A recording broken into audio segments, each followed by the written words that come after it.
Hi guys! For today's video ay mag-renovate tayo ng aming kwarto. Kaya naman ito ang ating room renovation part 1. So, ito yung itsura nung dating kwarto namin bago kami mag-renovate.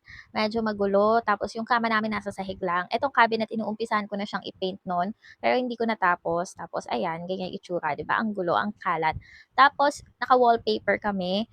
And yung wallpaper, laging nababakbak, pinabakbak siya ng mga anak ko. Ito naman, may awang dyan, so nilagyan namin ng plywood. And patatanggal ko na din yan kasi ang pangit niyang tignan, 'di ba? Bumabagsak na siya. Tapos etong cabinet, syempre itutuloy natin yang i-paint. Yung unang nabili ko kasing paint is spray paint and sobrang sakit pala nun sa ilong kaya hindi ko tinuloy. Tapos yung vanity mirror na yan, yung lumang vanity mirror ko, ibibigay na natin siya kay mother kasi ayoko na niyan. Tapos ayan yung electric fan nakalagay lang sa shoe organizer, ganon. So, sobrang gulo and sobrang ewan ko, basta pasensya na din sa kama kasi hindi pa siya nakaligpit, kagigising lang namin diyan. Tapos ayan, pinauna ko nga munang tanggalin yung mga plywood na nakadikit do'n sa wall. Ayan, makikita niyo na may awang talaga siya kaya nilagyan namin ng plywood kasi yung aircon lumalabas. Uy, lumalabas yung aircon, nakakaloka, may paa! At after nga matanggal ni daddy yung mga plywood, sinimentohan na din niya para mahabol yung awang nung kisame namin. Tapos ayan, nagtanggal na din ako ng mga wallpaper. Ito yung pinaka pinagsisisihan ko kasi medyo mahal pa yan nung binili ko. Tapos hindi ko pala siya magugustuhan kaya hindi ko na tinuloy yung pagdidikit kasi nga ang pangit niya, hindi bagay. And parang nagpadala lang ako sa trend noon kasi uso yung ganong wallpaper. Tapos after nga nung pagtanggal ko ng mga wallpaper, nagmasilya na din ako kasi wood yung sa kabilang side ng aming bed. So, minasilya ko yung mga awang-awang para maganda siya pag pinaint. 'Di ba? Ang ate niyo girl, marunong magmasilya. Pagkatapos ko imasilya yung mga awang-awang, ayan, inano ko naman siya, ang tawag doon, yung kinayod. Ayun, niliha pala. So, niliha ko yung mga excess na masilya. So, medyo pinagpantay-pantay ko. Pero hindi ko pa din napantay kasi sobrang sakit niya sa kamay. Ang sakit pala magliha. So, tinry ko muna mag-paint sa konting part nung niliha ko kung maganda naman tingnan, kung makinis na ba. Pero hindi pa din maganda. Pero inayaan ko na, nag-paint na ako kasi ayoko nang maghintay ng re-rescue sa akin. Ayoko nang maghintay ng tutulong sa akin kasi yung asawa ko nagwo-work siya. So, ayan, pinaint na natin siya. Ayan na.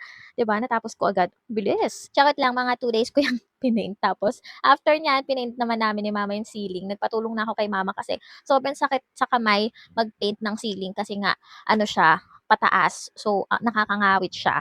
Pagkatapos nga, nagdikit na din ako ng frame. Tapos, bumili din ako nitong headboard. Nagdikit na din ako para magmukha namang kama yung aming kama, di ba? Na pala, bumili din pala ako nung, ang tawag doon, yung mga kahoy. Ayun, paleta.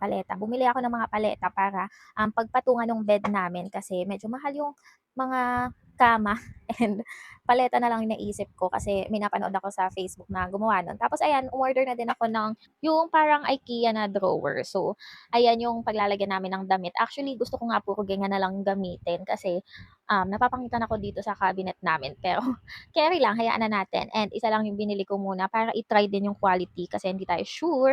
Tapos, bumili na din ako nitong side table, yung gano'n, yung drawer. So, ako lahat nagbuo niyan. Ako lahat! Grabe, girl power talaga to. Pag napapagod ako, nagpapatulong din ako kay mama mag-screw kasi medyo masakit sa kamay na. So, masasabi ko itong room renovation ay talagang DIY lang. Tapos, eto na nga yung before. So, wala tayong video na nakatayo, pero ayan, basta ayan yung before, makikita nyo naman din. Makikita nyo talaga kung gaano kagulo yung kwarto namin noon. Kaya talaga, sobrang saya ko na kahit DIY renovation lang, ginawan ko ng paraan talaga. Kaya naman, eto na yung after. O, diba? Marami pa tayong babaguhin, madami pa tayong i-adjust dito and pagagandahin pa natin. Yung computer table na yan, tatanggalin ko yan kasi hindi siya bagay dito. Binigay lang yan sa akin. So, tatanggalin natin kasi gusto ko ng white na table. So, ayun na nga, dito ko natatapusin ang aking vlog. Yung mga binili ko dito, ilalagay ko na lang yung link dyan para kung gusto nyo din. Bye!